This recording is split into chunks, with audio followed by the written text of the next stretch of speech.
When a steel suspension bridge cable is pushed beyond its absolute limit, the resulting failure is violent, immediate, and catastrophic. It is tempting to look at a macroscopic fracture like this and assume the metal stretched like a giant rubber band until its atomic bonds uniformly snapped. The localized tapering, or necking, at the point of failure reveals that yielding manifests as concentrated internal shifts. This local narrowing provides our first clue that deformation is not a uniform process. This image compares the macroscopic symptom with the microscopic cause. Left, the visible necking of a cylinder under tension. Right, the microscopic reality. The crystalline structure remains intact, but rigid layers of atoms undergo translation, shifting diagonally past one another. This permanent internal sliding action is formally known as plastic deformation. Unlike elastic stretching, which reverses when the load is removed, plastic slip permanently rearranges the internal geometry of the metal. Predicting the exact stress threshold where these internal atomic layers begin to slide is the foundational requirement for structural engineering. This raises a question of vector resolution. If we apply tension straight along a single axis, why do the internal atomic layers slide at a diagonal angle? Atoms within a crystalline lattice are densely packed. They are geometrically constrained to travel strictly along specific crystallographic planes, which act as predetermined paths of least resistance.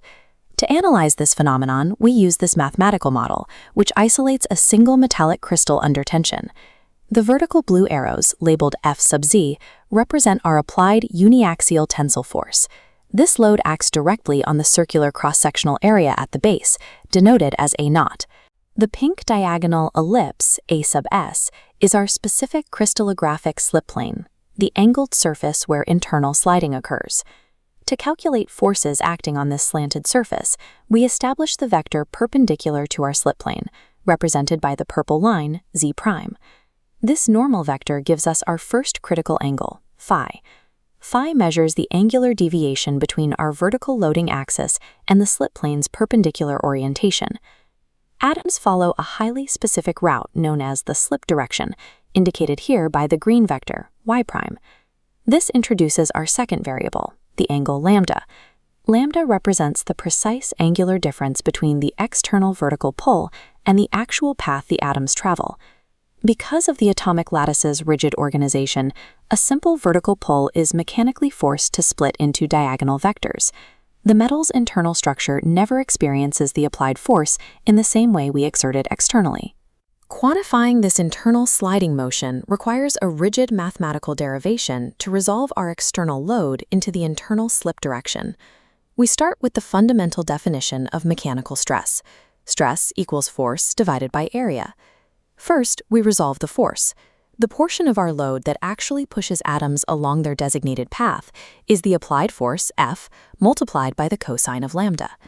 Next, we resolve the area. Because the slip plane is slanted, its surface area is larger than our flat cross-section. We calculate this expanded area, A sub s, as A naught divided by the cosine of phi. Substituting these resolved components into our stress equation gives us the formula for resolved shear stress, which quantifies the actual internal sliding force. The term F over A naught is simply the macroscopic stress we apply to the exterior, labeled here as sigma flow. We group the two geometric cosine terms together. This product, cosine phi times cosine lambda, is the Schmid factor, denoted as m.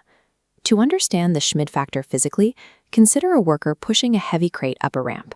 Pushing at an arbitrary angle wastes energy. To move the box with the smallest possible force, the worker must align their effort with the direction of the ramp. The Schmid factor is an efficiency metric for this alignment. Within the metal lattice, resolved shear stress equals the applied macroscopic stress multiplied by the Schmid factor. A higher Schmid factor mathematically dictates that the force applied is contributing highly efficiently to atomic slip. Schmid's law proves that the internal force driving deformation is merely a fraction of the outside pull, dictated entirely by lattice orientation. We can calculate the diagonal force perfectly, but we still need to know the threshold where atoms actually sever their bonds and move permanently.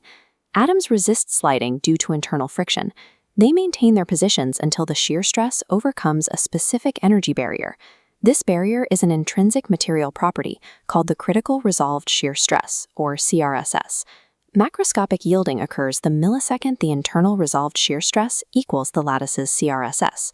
Rearranging Schmid's law gives us the formula for predicting macroscopic yield stress, sigma y. Notice the inverse relationship. If the crystal has a high Schmid factor, the denominator is large, which results in a lower macroscopic yield stress.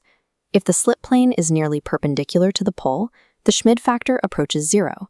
In this orientation, the macroscopic stress required to force a slip skyrockets. This orientation dependence is the cause of mechanical anisotropy, the reason why a single piece of metal can be significantly stronger in one direction than another. Structural deformation depends on internal atomic alignment. The applied force only triggers a collapse once the lattice reaches its critical shear threshold. This summarizes the causal chain, from the external load to the geometric resolution of forces, and finally, the moment atomic friction is overwhelmed. Microscopic geometry dictates macroscopic behavior. Atoms always follow the most organized paths available in the lattice. The Schmid factor remains the ultimate arbiter of force efficiency, determining how much of our external effort actually reaches those paths. Reaching the critical resolved shear stress is the absolute mathematical threshold for permanent deformation.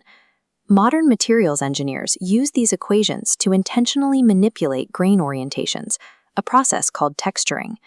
By mastering the tensors and geometry of Schmid's law, engineers can intentionally orient the atomic lattice to withstand specific loading conditions.